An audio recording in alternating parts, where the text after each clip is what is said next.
Lahore high court ने जंग group और जियो के editor in chief Mir Shakeel Rahman की दरखास्त जमानत पर समाअत कल तक मुलतवी कर दी है। मीर शकील रहमान के वकील अमजद परवेज ने दलाइल दिए कि नैब रेफरेंस में एक लफ्ज भी ऐसा नहीं जिसमें कहा गया हो कि मीर शकील रहमान करप्शन के मुर्तकिब हुए। वकील रहनुमा आजम नजीर तारड़ एडवोकेट का कहना था कि यह मामला अलॉटी और अथॉरिटी के दरमियान है। दोनों में से अगर किसी को इतराज नहीं तो 34 साल बाद शिकायत कुनंदा कहां से आ गया। देखिए लाहौर से रिपोर्ट।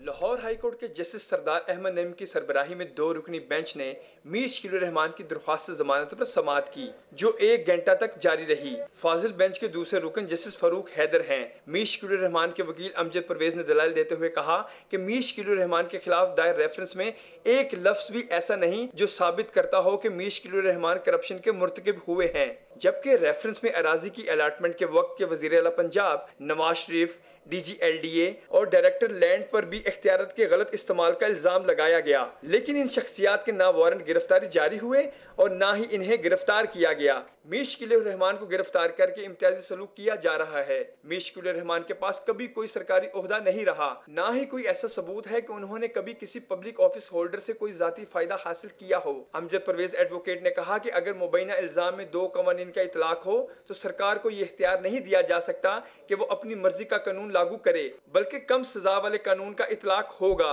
उन्होंने अपने दलाइल में इख्तियार से तजावुज से मुतल्लिक मुख्तलिफ अदालती फैसलों के हवाले भी दिए और कहा कि इन फैसलों की रोशनी में यह साबित हो चुका है कि इख्तियार से तजावुज का मामला करप्शन की मद में नहीं आता। Chairman executive committee Pakistan bar council Azam Nazir Tarar ने अदालत को बताया कि वो बार कौंसिल की दरख्वास्त पर इस केस में पेश हुए हैं। पूरे मुल्क से सहाफी तंजीमों के ओहदेदार भी इस केस के लिए आए हैं। वो जानते हैं कि अदालतें बुनियादी इंसानी हुकूक की अलमबरदार हैं और उनका तहफ़्फ़ुज़ करती हैं। वो मीर शकील रहमान की गिरफ्तारी के खिलाफ अपना मौक़िफ़ बयान करने आए हैं। ये मामला अलाटी और अथॉरिटी के दरमियान है।